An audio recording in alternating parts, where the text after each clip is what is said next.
दूसरे दिन ऋषि विश्वामित्र ने अपनी मंडली के साथ प्रातःकाल ही जनकपुरी के लिए प्रस्थान किया। चलते चलते वे विशाला नगरी में पहुंचे। इस भव्य नगरी में सुंदर मंदिर और विशाल अट्टालिकाएं शोभायमान हो रही थीं। वहां की बड़ी बड़ी दुकानें अमूल्य आभूषणों को धारण किए हुए स्त्री पुरुष आदि नगर की संपन्नता का परिचय दे रहे थे। चौड़ी चौड़ी और साफ सुथरी सड़कों को देखकर ज्ञात होता था कि नगर के रखरखाव और व्यवस्था बहुत ही सुंदर और प्रशंसनीय थी। विशाला नगरी को पार करके वे सभी मिथिलापुरी पहुंचे। उन्होंने देखा कि नगर के बाहर सुरम्य प्रदेश में एक मनोहर यज्ञशाला का निर्माण किया गया था और वहां पर विभिन्न प्रांतों से आए हुए वेदपाठी ब्राह्मण मधुर ध्वनि में वेद मंत्रों का सस्वर पाठ कर रहे थे। शोभायुक्त यज्ञ मंडप अत्यंत आकर्षक था, जिसे देखकर राम ने कहा, हे गुरुदेव, इस यज्ञशाला की छटा मेरे मन को मोह रही है और विद्वान ब्राह्मणों के आनंददायक मंत्रोच्चार को सुनकर मैं पुलकित हो रहा हूँ। कृपा करके इस यज्ञ मंडप के समीप ही हम लोगों के ठहरने की व्यवस्था करें ताकि वेद मंत्रों की ध्वनि हमारे मन मानस को निरंतर पवित्र करती रहे।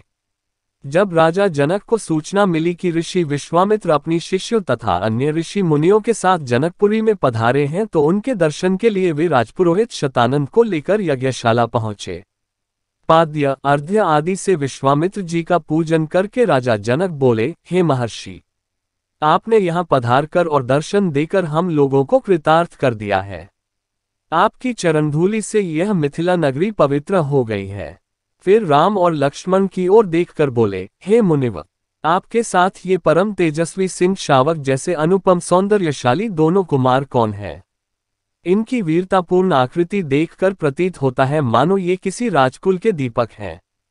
ऐसे सुंदर सुदर्शन कुमारों की उपस्थिति से यह यज्ञशाला वैसी ही शोभायुक्त हो गई है जैसे प्रातःकाल भगवान भुवन भास्कर के उदय होने पर प्राची दिशा सौंदर्य से परिपूर्ण हो जाती है। कृपा करके अवगत कराइए कि ये कौन है, कहाँ से आए हैं, इनके पिता और कुल का नाम क्या है। इस पर ऋषि विश्वामित्र ने राजा जनक से कहा, हे राजन, ये दोनों बालक वास्तव में राजकुमार हैं। ये अयोध्या नरेश सूर्यवंशी राजा दशरथ के पुत्र रामचंद्र और लक्ष्मण हैं। ये दोनों बड़े वीर और पराक्रमी हैं। इन्होंने सुबाहु ताड़का आदि के साथ घोर युद्ध करके उनका नाश किया है। मारीच जैसे महाबली राक्षस को तो राम ने एक ही बाण से 100 योजन दूर समुद्र में फेंक दिया।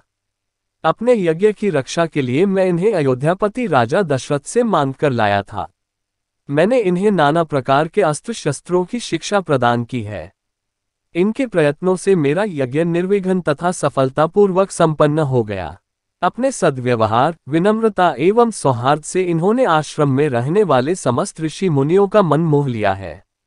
आपके इस महान धनुष यज्ञ का उत्सव दिखाने के लिए मैं इन्हें यहाँ लाया हूँ।